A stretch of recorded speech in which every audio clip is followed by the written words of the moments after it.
Hey there, emerging expat. You're tuned in to Let's Move to Portugal. I'm Victoria from Expats Everywhere's podcast, and I have the distinct honor of bringing you, YouTube travelers, and our resident of Portugal experts, Expats Everywhere's Josh and Kaylee. Each week they'll inspire, they'll educate, and they'll accompany you on your journey to Portuguese residency. This week on Let's Move to Portugal, Mark reveals how he built a fulfilling new life in Portugal, from budgeting and property buying to connecting with locals and enjoying retirement.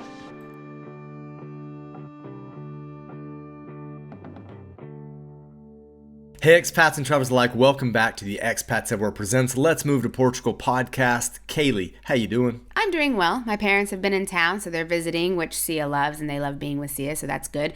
But it kind of throws you off with the routine, the normal work stuff and life stuff, but it's been good seeing them. How are you doing? I'm doing well, and just to let you listener know, the format of this show is we start out with our introduction, our introduction from our wonderful producer, Victoria, before we slide into what we call the weekly welcome, where we run you up to speed on what's happening in our world to give you kind of a glimpse into the life of what it's like living here in Portugal. And then we get to kind of the main event, the entree, if you will, which is an interview with a very interesting retiree named Mark. He and his partner moved to Portugal about a year ago, and we talk about what the settling in process is like for him. And it's a really interesting interview that we do, but I'll get to like how we came around to that after we run you up to speed on what's happening for us.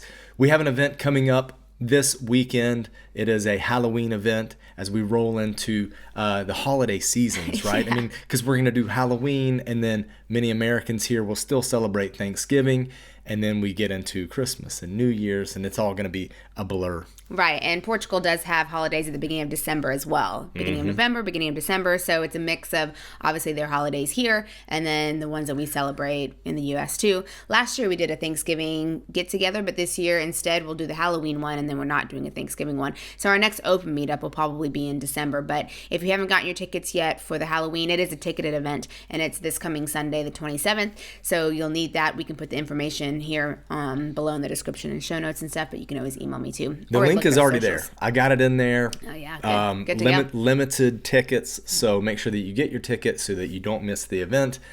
Just beware if you're bringing a kid. Children are free. Yes. So the event costs 10 euros, but Eventbrite takes a little fee, so it's like 11 and some change for the actual ticket itself. But that does include a drink at Scoundrel Distilling Co., so you can get a specialty drink there. It'll be better value if you get that cocktail versus beer, wine. But that's up to you. Maybe that's you totally don't up want to that, you. Yeah, exactly. But yeah, make sure you have that ticket before you show up.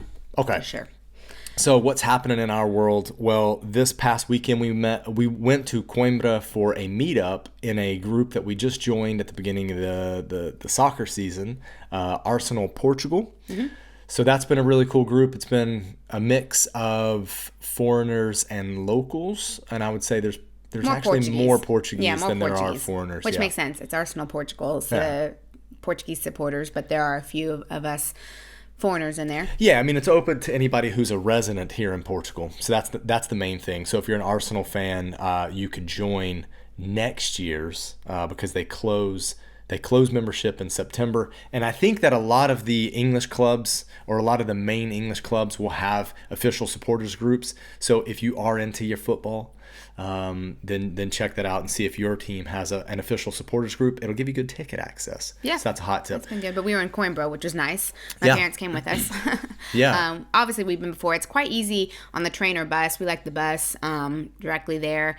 Easy to get to and a nice city to walk around. I mean, obviously, if you want to go up to the university and stuff, you're going to have a lot of stairs and uphill. Straight uphill. But if you kind of stay down in the little historic downtown district, then it's not too bad. But you will find that there are a lot of stairs. But you could stay along the river too. Well, the other thing is Kaylee's dad's mobility is not fantastic. Sorry, Manny, if you're listening to this. I mean, I think he would agree with it. Yeah. So we did end up taking a car from the, let's say near the historic city center, up to a different area to go to the supporters meetup because it was kind of more in the college district, I guess. Yeah, which is kind of uphill. Actually, Coimbra is pretty hilly if you think about that. Yeah, well, there's definitely 1/2 major hills. But anyways, it was cheap. So like if you do have to rely on Ubers to get around or buses or whatever, but let's say Ubers, it's cheap. I mean, it was like €3. And we know people who live there who aren't university students, but they live there and they have like electric bikes and scooters and stuff. So I think that's a good option too if you're comfortable with that. Yeah, for sure. I would not be. No. I don't own a helmet, so I have to borrow Valencia's elbow and knee pads. She's got the whole setup for her non-electric scooter. Yeah. So I think you were going to transition us to talk a little bit about what's going on actually online, let's say, instead of offline. We've talked a bit about the offline stuff, but online, we just put out a video talking about comparing taxes in different popular European countries that people are looking at moving to. So these are countries that what we've seen on Google Trends for Americans searching how to move to or what it's like living in. So we're looking at countries like Spain, Greece, Italy, France, Portugal. Those 5, we made a comparison based on what the taxes would be like depending on the source of income.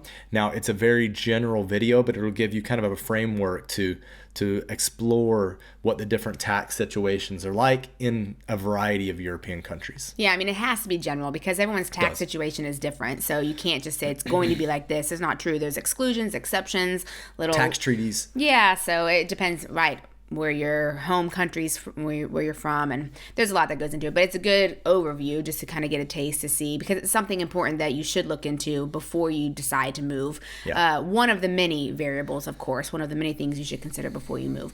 So that's good. And then on Expats Everywhere Explorers, we recently put out an England country guide talking about different places to move to. So on that channel, we do have different places. So whether you're looking just to visit a city or country or potentially move to one of these places, Expats Everywhere Explorers, that channel has different city and country guides that are outside of Portugal. A lot of European, we're focusing mainly on European countries and cities right now, but a lot of info there too. Yeah.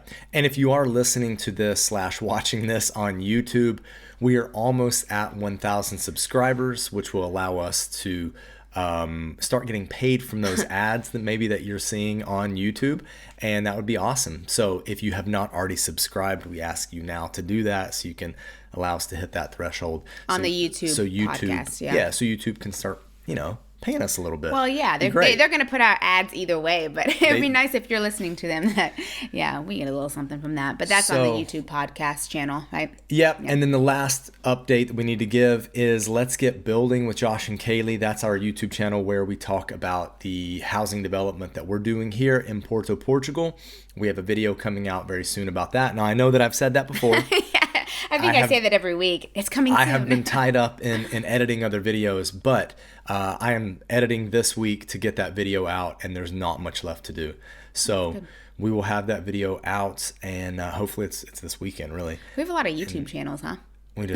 Now we just spouted off like on this channel. So, but it's great being a content creator. This is it's a blessing to be living this life and being able to do this and get out information for you, viewer / listener. And it allows us to have a variety of different things too. Yeah. Not just one thing. So yeah. Okay. We like to talk. We do. That's it. That's what I was just about to say. Okay, cut us off. Let's talk about Mark and our podcast that we had with him, our interview with him. Yeah. And then we'll roll into it. Yeah, so the reason this one came about is because we were listening to you all. We do. We listen to you when you say, hey, why don't you try this out or do this? And if it works and it makes sense and we get enough people asking for it, we deliver. So what the request was could you do more content that's focused on retirees? And we said, yes, we can. And then the other thing that was being asked is, could you talk to the other side of a couple whereby we hear from the spouse and what they're feeling based on what the move is like? Because many times you have a couple that goes into a move and people are different, right? People internalize things differently and react to situations differently and feel differently about the place that they've settled into. Well, we did an interview with Bobby and Mark. Bobby is going to be on the YouTube channel. That one's going to be a tighter, more action-packed 25-ish minutes video versus this podcast, which is about a 45-minute podcast interview with Mark. So we get a contrast between how their experience has been. Yep, and Mark really unpacks things about life in Porto. It was nice because we could do this one in person. So if you're, again, watching on YouTube, you can see we're in our new place. So we did it right back there. And it was in person. But, I mean, they're such a great couple. And Mark gives such great information about the medical. I guess, fortunately for you, unfortunately for them, they have some experience in the medical, the hospitals and stuff here. But great insight about that, what to do, especially if you don't know much Portuguese, because they're still learning Portuguese. But then how they've been able to mingle with the locals and just retire and just love retired life here. So it's really, really beneficial what Mark has to say. Let's get to it. All right, before we get started, let's talk about this week's sponsor, Green Ocean Advisors. Well, I think the world right now can feel a little chaotic, but that doesn't mean that your finances have to, because I think when your finances feel chaotic, everything is just out of whack, right? Yep, and Green Ocean Advisors will help you put together a plan to weather all those financial storms that may come your way. It's a little tricky whenever you make a move. You're often asking yourself questions like, is it time to invest in AI? What's up with that? Ooh, AI, that's a good one. Or how about crypto? I think a lot of people talk about crypto or Bitcoin when it comes to Portugal because of the taxes. So is that for you? Maybe closer to home is, should I sell my home before moving to Portugal, or should I rent it out? Everyone's situation really is different, so it's good to talk to a financial advisor about your specific portfolio before you make the move, or even if you're already in Portugal. Now, click the link in the description section below or in the show notes, depending on how you're consuming this right here. And be sure to click the one that gets you a free 15-minute consultation. It's specifically to Expats Everywhere. Thank you, John, for that. Now, on to the show. Okay, Mark, you moved to Portugal. It's been about a year. Mm-hmm. Best decision, worst decision? What are your thoughts? Oh, best decision. Why? It's completely changed our life. Okay. I think I used to look out to a fence in the kitchen, and now I look out to the monastery and people walking, and I love that. Mm-hmm. It's a healthier lifestyle for us. I mean, we walked every day, but it was the same monotonous walk that we had, or trying to figure out where we were going to go for a walk. And now we've got just so many options. I mean, between gardens and bridges, and it's endless. And so, beside the gym that we have just started back to be able to have the luxury of just the walking and saying hello to people that we see over and over again, and just I'm having more fun here, and I really do love and enjoy it. Okay, so let's unpack everything because you've been here for about a year and you're retired. Yes. So tell us what you did and what life was like the past, I don't know, how long do you work for? 34 years. 34 years. Okay, so talk about that a little bit. 34 years as a teacher in California, teaching middle school to 6th, 7th grade, language arts and math. And I loved my job. I was told I was good at it. And COVID kind of changed all that. And so it made it much easier to retire. Okay. And that's what kind of prompted that. So you weren't thinking about retiring before, or did you have a plan or something? Yeah, I always have a plan. Okay, There was one more year left. March 13th was the day we closed schools, and it was very difficult for me. The technology part of teaching was not my gift. Being in the classroom with children and connecting with them and creating this kind of attention bubble of excitement and creating safety where they were able to take chances was my gift. Okay. And the whole technology thing just killed it for me. Okay. And so I decided to retire 1 year early. Okay, so you retired, and did you think we'll stay in California to retire, or did you want to move somewhere, or what was the process after retiring? Well, I was very busy in the morning watching Kaylee and Josh. Thank you, retirement. Yeah, in the office on our exercise machine, and watching your episodes. And finally, after a few months, I said to Bobby, "Oh well, I'm going to send you a couple of episodes to watch." I said, of this really neat couple. I said, and we could talk about it. And so he did, and we sat, and we were like, well, let's create a vacation. And Bobby wanted to, as a retirement gift to me, create this vacation that we were going to put together for 3 months, and part of it was being in Portugal. And we had reached out to you, and you had met with us while we were here in Porto. And I remember one day walking out of the hotel, like it was day 3, and I looked around at all of these buildings kind of disintegrating in front of me. Hello, Porto. Yeah. And I said to Bobby, unlike a lot of places that we visited, I said, the city is rebuilding. I said, but there's so much around us that it's falling down. And I've fallen in love with the city. Okay.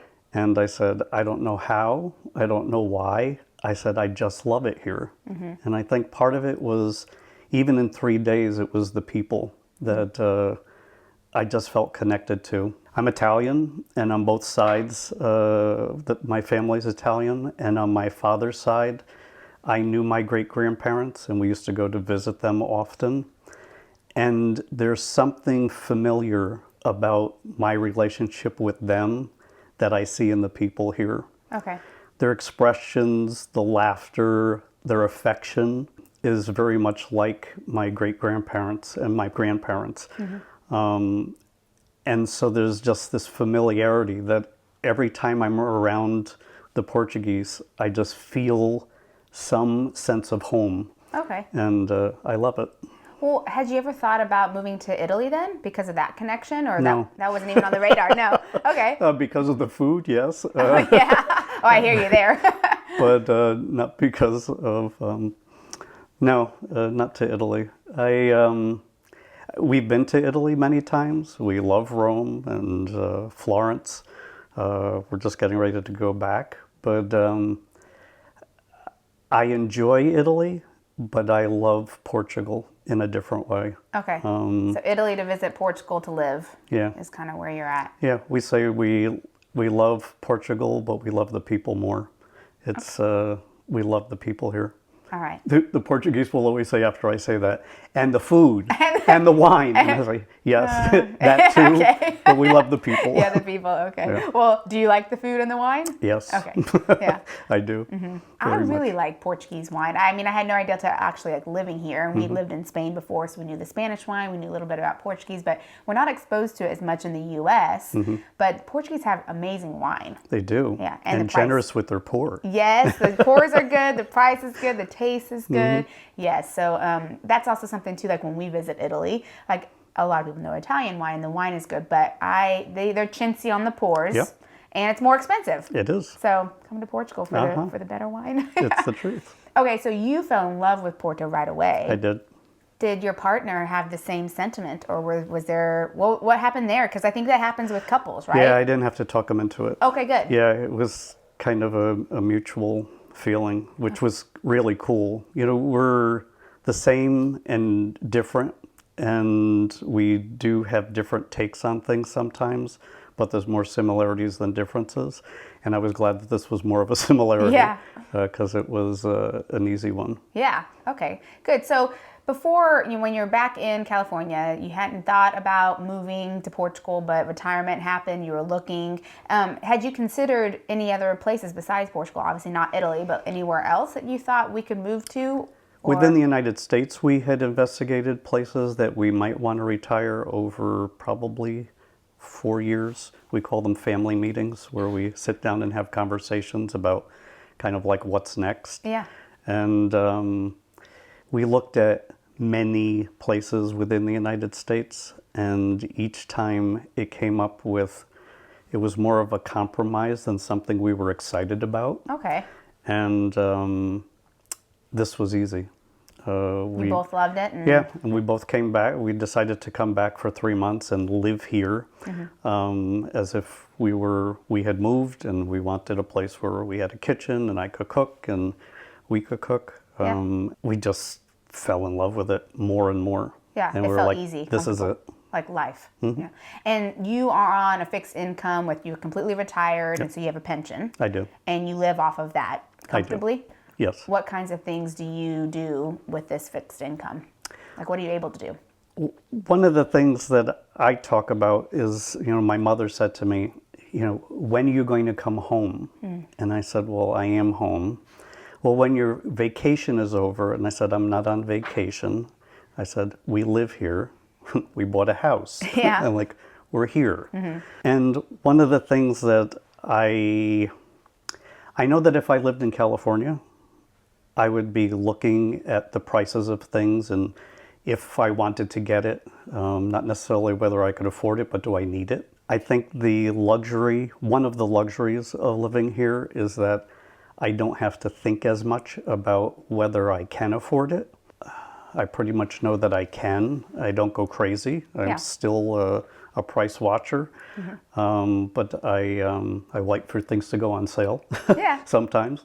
But I don't have to be as nitpick about my finances as I used to be. Yeah, that's nice. It takes the stress out of, money can be so stressful, right? And so it takes the stress out of that. Yep. So you can, which I love this, I tell Josh all the time, I just want to be able to walk into a store and not even have to look at the price. I want that, I'm going to get it, So it's nice that Portugal offers a bit more of that than maybe the States, for example, because of pricing. Did that come up when you were looking at different places in the U.S. as possible places to move? Did the cost of stuff come up as well as maybe not here because of this, or? Sure, we looked at different states that didn't have income tax, that didn't tax 401ks and retirement things.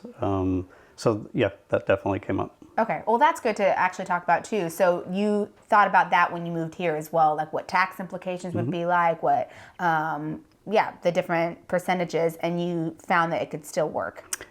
And NHR was important. Okay. And of course, one of the curveballs in our move was that NHR was disappearing just as we were kind of getting ready to move. Kind of appearing. And we were able to get in just before that door closed. Yeah. So that was helpful. important. Yeah. Yep. But that's really important. I think a lot of people don't think of what taxes are going to be like and those types of financials that you do have to consider when you move, whether it's states or countries. So it's good to look into that before moving.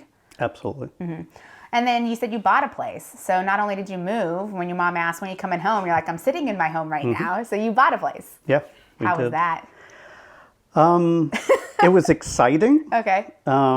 Because we weren't sure if we were going to rent, but we knew if we rented, the place would probably sit empty for quite a while before we actually got here. And that didn't seem smart. Yeah. So buying a place also helped the process with getting the visa. It made it easier and more difficult at the same time, but we thought it was a good decision. Yeah. The process was different than anything we've experienced in the United States, not knowing what exact questions to ask. We know what to ask in the United States. Bobby's a realtor, so there's inside information. But here, all that goes out the door. Yeah.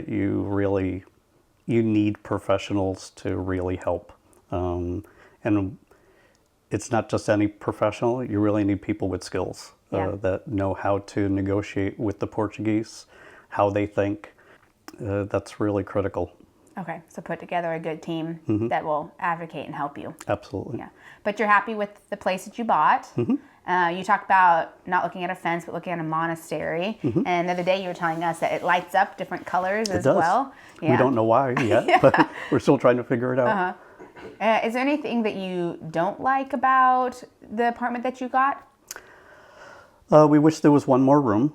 Okay. So that we could put exercise equipment and kind of an office together in there. And so we're looking around, but cautiously. Yeah, okay. So, but you said you joined a gym. We did. So instead of having the extra room, you've joined a gym, and that's affordable, and you like the gym that you go to. Is it comparable to a gym in the States, or are there differences there? No, it's okay. It's busy. It's smaller than our gyms in America. But it has all the equipment that we need. and it's a 10-minute or so walk, so that's a good warm up Yeah. Yeah. to get to the gym, and we like it. Okay. It's good. Good. So earlier then you were talking about you love the people. How have you built a community here, and what have you done? And has it been Portuguese, expats? Tell us about meeting people. One of the things I thought of was, what do I do in retirement here? And one of the things that I do to help myself, because I can get into kind of a rut, and I have, issues with depression and anxiety. And so one of the things that I do is think of ways to help other people. That's sweet. And so one of the things that I enjoy is cooking. And there's so many people here that we have connected with. People in the grocery store that we walk down the aisle and we get hellos and hugs and fist bumps and smiles, and restaurants that we go to that we absolutely adore the people and the connections that we've made there. The hospital at CUF, Porto, the people are just so sweet. The girls at the desk and the doctors have been amazing. And so I put together little cookie packages and deliver them, throughout the month. It's like, whose turn is it? Yeah. And where haven't I been lately with a treat? And I package them up in little individual packages, and sometimes attach a note and deliver them. I think one of the coolest things somebody said was, it was a restaurant, "We feed people.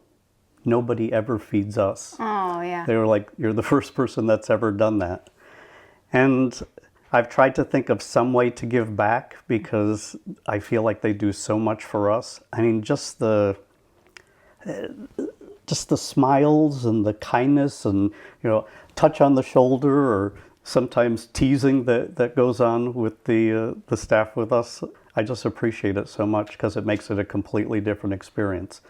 I can't necessarily carry on a conversation with them, but handing them something in appreciation for what they do for us, and to see the expression back, is just, my heart just like explodes Yeah, with amazing. happiness. Okay, so a lot of these interactions are done with either like no speaking, or a little bit of Portuguese, a little bit of English? Yes. Okay. So then how is your Portuguese going? It's really slow. Okay. Yeah. Pouco português. Okay. But you're getting on without necessarily knowing the language, or with some of these people not knowing English. Because some people around the city, or especially Porto, know English. A lot of people know English. I think it's one of the barriers to learning Portuguese, is that so many people do know English, that there isn't the urgency or the pressure to learn Portuguese. Yet, what we both know is that because we want the connections with the Portuguese people, we have to learn this language. As slow as it might be, we need to learn this language to be able to connect with them in a different way. And they appreciate it too. They Even do. if you don't know much, like they appreciate that you're trying. They get excited. It's so cute to watch their expressions. Yeah. And then they apologize that they don't speak more English, which I am forever saying to them, I live in your country. I need to learn your language. Yeah, and your English is better than my Portuguese. Absolutely. So when they say, oh, I speak a little bit, and then they get going, you're like, you speak more than a little bit. I speak a little Portuguese. Your English is good. Exactly. So we just had an interaction like that as well at the CTT. We had to mail something. And I think, we try to do everything in Portuguese, and we've been taking classes and stuff, so it's come along. But sometimes then if Josh and I are together, we'll speak English to each other about something, and they'll hear it, and then maybe they'll switch. Again, good and bad, right, at the same time. But then I think we're leaving, and Josh just told her, like, in Portuguese, like, have a good weekend. And this is a younger girl. She was, like, probably in her 30s, and she was just like, she was, like, so excited, which is funny, It's because so we had cute. done most of the interaction already in Portuguese, and then she heard us speak English. She switched. We finished in English. And then walked out saying something Portuguese, and she just loved it. So you can find that like they really appreciate it, especially with more expats coming here to all of Portugal. But just seeing the appreciation with people trying is you can see it on their faces, and they get quite excited about it. One of the interesting things about not knowing enough Portuguese to be able to speak and have a conversation with them, when they receive something, many times they're surprised. They can't understand that someone would be giving something to them. And one of my interactions that will leave an indelible mark in my mind and heart forever was in the continent. I had gone up to the butcher, who has been so sweet to us over the time. He just always has a smile and is always so happy. And I said to him, "Oh, I have something for you." And he said, "For me?" I said, "Yes." And he just looked at me confused, and I handed him the box, and it had a note, and it was in Portuguese about how, we've chosen to live, here because we love the people, and we're glad to become part of the community, and thank you for your smiles and being so kind. And I hand him the box, and he's reading the note, and he looks at me, and there's this silence. And I thought, what did I do? Yeah. And he said to me, "I have no words." Oh. And he said, "Can I give you a hug?" And came around the counter and just held me and pushed his cheek against my cheek.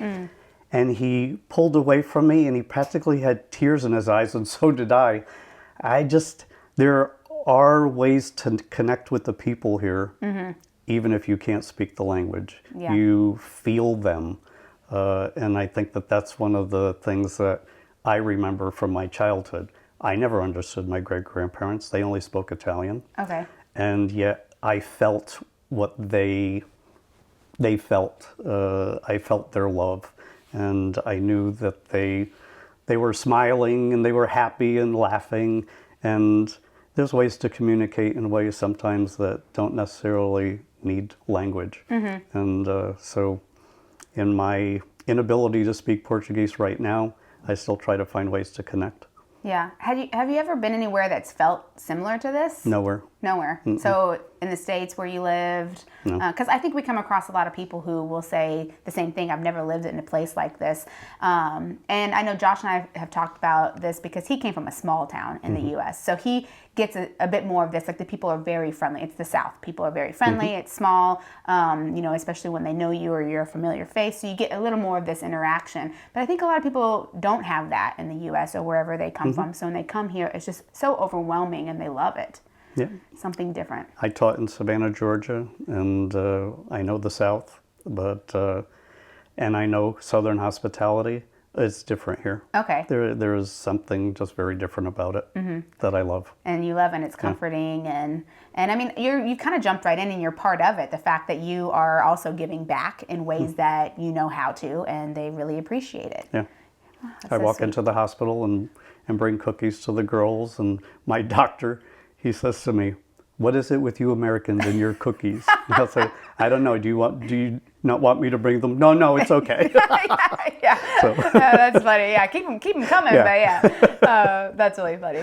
Okay, so even the doctor, you give them to. Yeah. Okay, so let's talk a little bit about then, like, medical. How has that been for you here? I have, unlike Bobby, I have quite a bit of background with medical. My mom worked with 7 internal medicine doctors that were amazing in Connecticut. I know when good medicine is being practiced, and I know when it's not. And I've had to fire a few doctors in my day. What I have found here, similar to, the only thing I can liken it to is nursing practitioners and physician's assistants in the United States. I find them to be very good listeners. I find them to be excellent communicators. I think they go a little bit slower because they want to make sure that they don't miss anything because they have someone to answer to. And I appreciate that. What I find here with the doctors is that they're excellent listeners. In the span of a conversation, many times they'll go back to what you said at the very beginning. And I thought, wow, he was really listening. That's really cool. There's not the rush for time. They take the time that they need with you. Also ordering things that I wouldn't necessarily have expected in the United States that I thought was brilliant. I like the way they think. They really are thinkers. Their ability to diagnose as diagnosticians is amazing. I've got a huge amount of respect for them. We've gone to pain management with Bobby for his back. I've seen an eye specialist here, dermatology. My doctor is the chief of the emergency room at CUF, and he's absolutely amazing. We've had nothing but excellent experiences. And you haven't had any language barrier there? No, not at all. Okay. No. That's good to know, because I think that's a scary thing for some people, is knowing how to navigate the medical. Obviously, it's very different than different countries, so just navigating it, but then also thinking you have to do it in a different language. But the fact that their English is top level, then you haven't had any issues with that. No. Sometimes if, nurses are escorting us to X-ray or whatever, sometimes there's the language barrier there, but thank God for Google Translate. There's always a way around. We figure it out. And a smile too, right? Yeah. A smile goes a long way, especially here. We've noticed that, okay, maybe it's hard to communicate, but keeping calm, not getting overworked, or thinking like if you raise your voice, it's going to go any faster. Like, it's not. Yeah, it tends to make things worse in any country, right? Sure. So it's like, if you go in, this is another thing, going in like I tell people, go in with zero expectations on things, because then you end up happier with the situation. Because if you think it's going to be like one thing and it's not, then it's quite a letdown. So when you guys did some scouting trips, but what were your expectations when you came here? Like, what did you think it was going to be like, and was it? I think the expectation, I don't know. I'm not even that sure what we expected.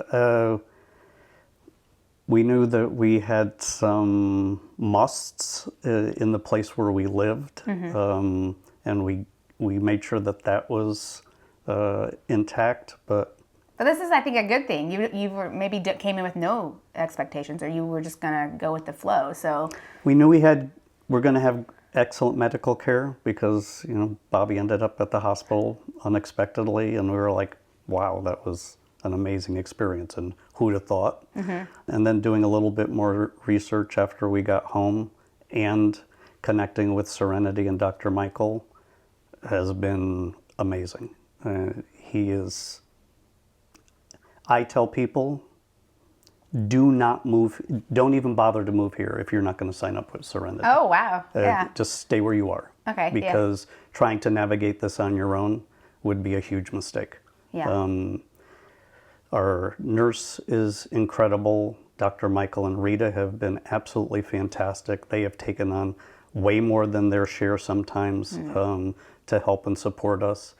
I think they're amazing. There was a couple that were considering coming. They're a little bit older than us, and she said, "Well, I think we're just going to, figure out the medical stuff when we get there." And I said, "No." I said, "You can't do that." And she said, "Why?" I said, "Well, there's you've got some medical conditions." I said, "and that's going to be hard to navigate on your own." I said, "If you're thinking of doing that, don't come here." Okay. I said, "If you don't sign up with Serenity, stay home." And they were like, she said, "Okay." And right away, Dr. Michael wrote to me and he said, "I'm meeting with them, next week." Yeah. So, perfect. They should be paying you. I can't tell you how much we appreciate them. Yeah. They've been a gold mine. It's a great service to just bridge the gap between the different cultures and languages, and just a new place, and helping you with it. We use them as well, so it's been really great. A lot of times we would do stuff like this on our own just because we're younger, healthier, haven't had any pre-existing conditions. But then now with a child, some stuff just pops up quickly, and you're just like, what do I do? How do I navigate this? And so I remember before Serenity was around and we knew about them, just like, when our daughter was a baby and she woke up with like red blotches, and I was like, oh my gosh, what do I do? So I just hightailed it to the public hospital, which they have an emergency side for kids, which is great. Oh, wow. And so just even navigating that was, it was hard because I was still learning Portuguese. Some of them spoke a little English. When you got to the doctor, it was English, but just getting to that step. But the process is very different, right? They put you in a room, and then either your name pops up on the screen or you have to be listening for your name or whatever. So just learning how to do that on your own is tricky when you're in a situation where you need to see a doctor, right? So it's stressful. So the fact that Serenity bridges all of that and makes it easier for you with you should go here, they speak English, or they can do this for this specialty, it lowers the stress in a potentially stressful situation. Can I tell one quick story? Sure, go for it. When Bobby was having trouble with his back, he needed to have an MRI, and he has difficulty with MRIs, the closed space and claustrophobia, and so it was 2 MRIs that he needed. So we wanted them done the same day so that it would just be over pretty quickly. And so it was scheduled. We went up to the institute to have the MRI done, and when we got there, they only had the order for 1. And so the girl said, well, you'll have to come back another day. Uh-oh. And we said, no, that can't happen. She said, well, there's not a doctor here for that. Okay. And so you have to come back another day. And I said, we can't do this twice. It has to be done kind of back to back. And she said, there's no way. And so we picked up the telephone, called our nurse, and said, this is what they're telling us. And he said, hand her the phone. And he had a conversation with us, had a conversation with her. She gave us the phone back. She said, we'll do both of them this afternoon if you can come back in a few hours. And I think it was 11 o'clock, and we needed to come back at 2:30. And so they navigated having it done back to back the same day. We just went and did some shopping, came back, and they did them. But without the nurse intervening, without Serenity, that would have never happened. Right. And they know what buttons to push. Yep. Good. Yeah, very good service. Highly recommend them. What about dentistry? Because we were talking about that a little earlier off camera. Dentistry's been a little bit tricky. Yeah. We're still trying to navigate that one. Because Serenity doesn't really help with dentistry, I don't think, right? I mean, maybe they're going to get into it, but our nurse has recommended 2 places, and so with your help, maybe we'll find a third option. Yeah, because we were talking about, obviously, off of camera, how I'm going through all this dentistry with Mallow Clinic, just with chipped tooth and the jaw and all that. So it's hard, though, because there are a lot of dentists around. When you walk around and you think, they're everywhere. Yeah, they're everywhere. So optical and dentists, all over the place. So how do you know which one to choose? Dental's important. Yes. And so I think we've found that going off of recommendations from actual people that you know and trust is really the best way to go. That's why I asked you. And that's why you'll probably be at Mallow Clinic at some point, because they will have a Black Friday sale. So we're talking about we're going to get our teeth cleaned then, because it'll be a discount. I'm excited. Saving money. Yeah, of course, saving money. That's the best thing. But yeah, so going off of recommendations of people who have actually gone through it is the best thing that you can do here, because there's so many options for things like this. And so it's even as small as a seamstress, who do I go to? How do I navigate this? And so really getting into the community, and even the expat community, what do you do and how do you, get on with this, or where do you go? So have you met a lot of expats as well? And I mean, have they been American? Have you met expats from different countries? We have, with your meetups, we've met quite a few people. As time goes on, we meet other people through other people that we meet, and we've kind of whittled it down to kind of a small group of people that we socialize with frequently, that we just really enjoy.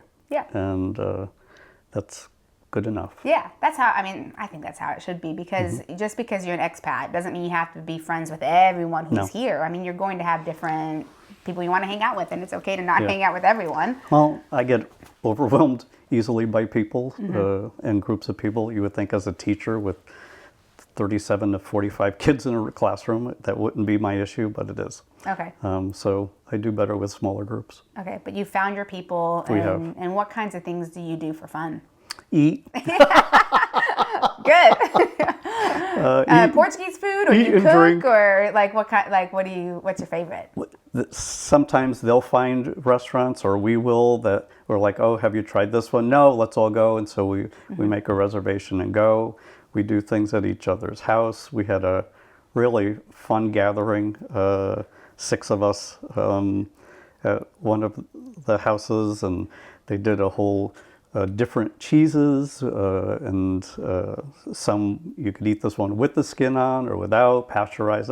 It was just absolutely fascinating. We had such a great time together. And another couple that did an incredible indoor barbecue. That indoor. Was and it was unreal. I mean, probably some of the best barbecue I've ever tasted. Talented people in the kitchen. Okay. So it's a lot of fun getting together with them. We have a lot of fun with them. It's Good. really cool. And it's not only food, drink, and laughter. We also connect with them on a heart level, which is really cool. That I don't think we've had with a lot of other couples, which is really neat. We really love that. Are these couples American also? They are. Okay. From California or different parts? Both have lived in California, yes. Okay. So just decided to move here, and you've connected on a deeper level. Because obviously, I think when you're an expat living in the country that you're not from, you have this connection anyway. But also, like we were saying before, you have this connection with a lot of people. That doesn't mean you want to actually hang out and spend time and have the heart part with all the people. Yep. But you went to these meetups, or you found your community, and then you whittled it down, and now you just really enjoy just spending time with them. Yeah. Yeah, and you have a lot of friends that come visit too, right? I mean, you guys have kept busy. We do. Yeah. I was saying, in 30 years in California, in 30 years, we never had the amount of people that we've had visit in 8 months here. Wow. It's been wild. Now, do you think that's because you're in Europe, or because you're in Portugal or Porto? Like, why do you think people are coming to visit you? My teaching partner of 10 years came out to visit with his girlfriend, which was really cool. The guidance counselor who I worked with for 30 years came out to visit with his wife, and we got together. Bobby had family, distant family that came out to visit, which was really cool that we got together with. Friends from San Francisco. I don't know. Maybe a mix of wanting to see you and reconnect again, but then also you live in a cool place. Yeah, so like it's true. It's kind of like kill 2 birds with 1 stone, right? Get to see a new place, but also spend time with you. Yeah. And you guys chose Porto. You talked about how you just like loved the city. Have you come across things you don't like about Porto? Because a lot of people talk about the weather. So, I mean, that could be a good or bad thing for some people, but like, are there things that you just don't like? The weather, I mean, we liken Porto to kind of like San Francisco weather. It has more rain, a little cooler than other parts of Portugal, which we're not into heat, so we wanted something cooler. We don't mind the rain. Okay. The part that makes it difficult is the wind, because I could carry an umbrella and I'm fine. I don't care about the water, but the wind makes it a little impossible. Yeah. I always, it's funny, after a hard rain and windy, you always see, I call them dead soldiers. It's the umbrellas that are sitting by trash cans that have just been completely ripped apart. Yep. So I always joke with people, get a good rain jacket with a hood, because there's plenty of times when you just can't have an umbrella. That's true. You just see, I'm sure you could probably look out your window and see this as well. Like at our other place, you could just see people with it, and then all of a sudden you see the wind just take it and turn inside out. Gone. Yeah. Like, it happens all the time. Okay, so the rain doesn't bother you, but sometimes it makes it difficult if you can't have an umbrella. Yeah. But other than that, are there things around Porto that you've just been like, it's okay, but I don't love this about Porto? Gee whiz. I'd be hard pressed to figure that one out. No. I don't That's know. a good sign. Yeah. So you've been happy with the move. Yeah. Any regrets with the move? No. No, okay. No, there isn't. Yeah. Great. Okay, so do you go back to the States often to visit, or does anything drawing you back there? We went back in August to see my parents and my brothers and spent 2 weeks there. Then we went into New York for a while, and then we had to stop in Paris, so we had a layover there, so we stayed a few days. And I think we'll go back every once in a while. Yeah. But to visit family mainly, Yeah. not like to go back for the States necessarily, but for the people in the States. Like, did you Yes. miss anything when you were back there, or did you?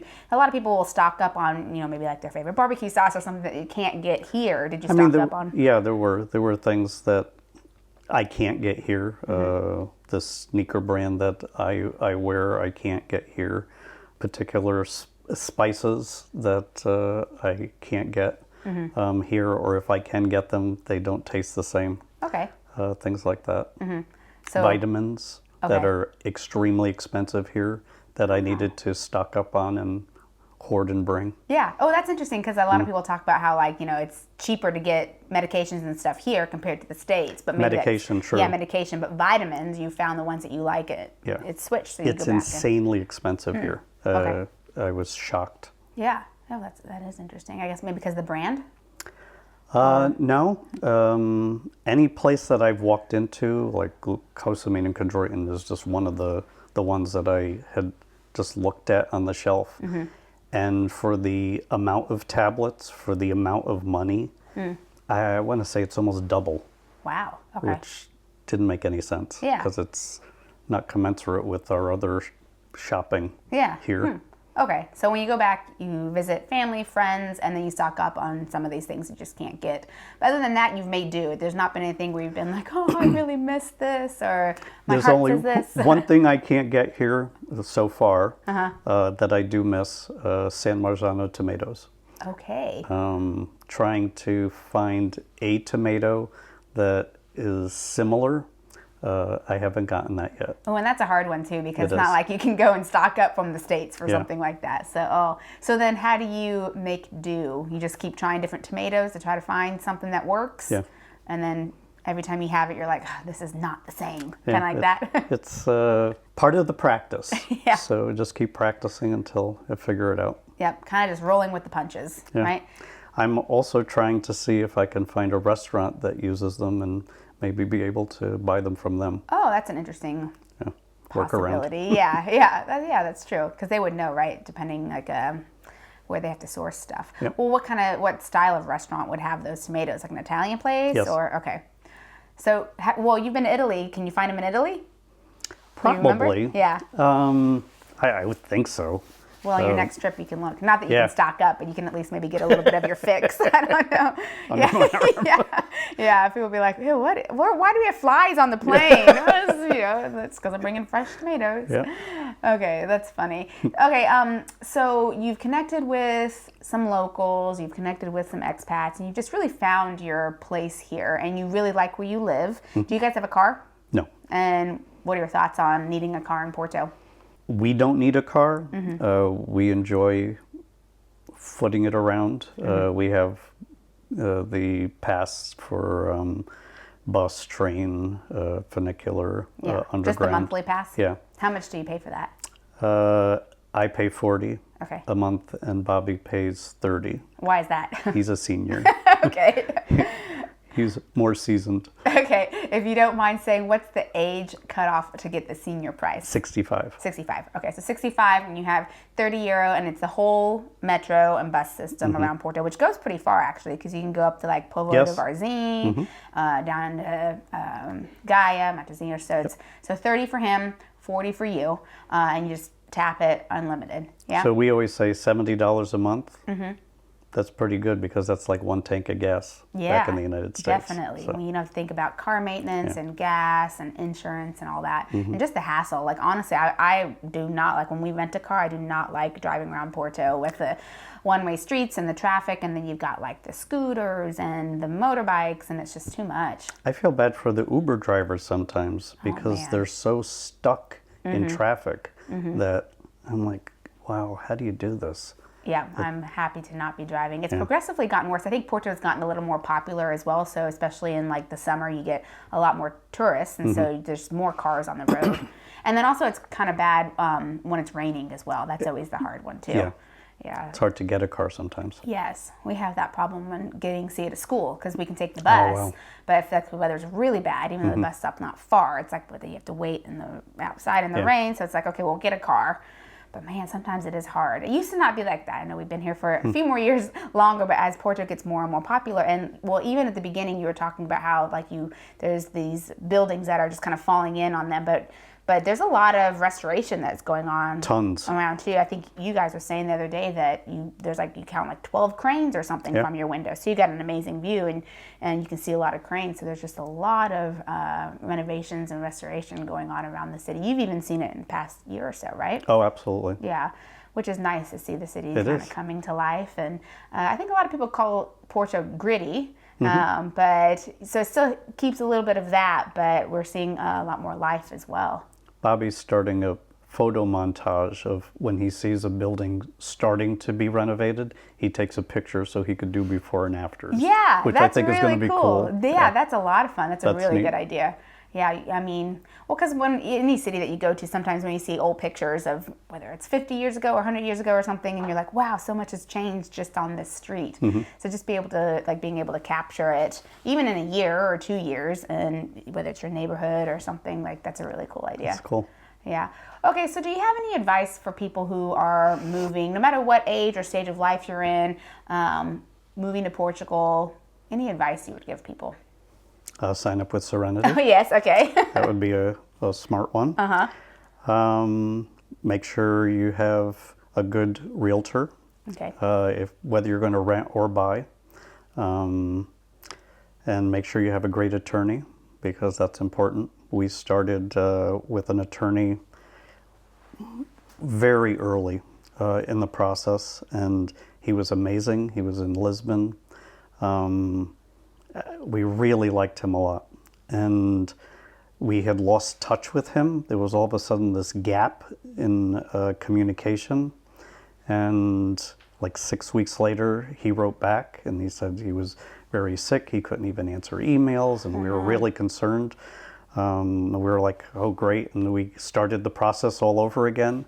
And within a couple of weeks, he disappeared again. Oh. Even people that we knew here that were familiar with him couldn't reach him. So we aren't even sure if he passed. Oh, no. And so we kind of had to start all over again. Yeah. And we did get an amazing attorney, and helped us leaps and bounds through so many hurdles. And I think that's important.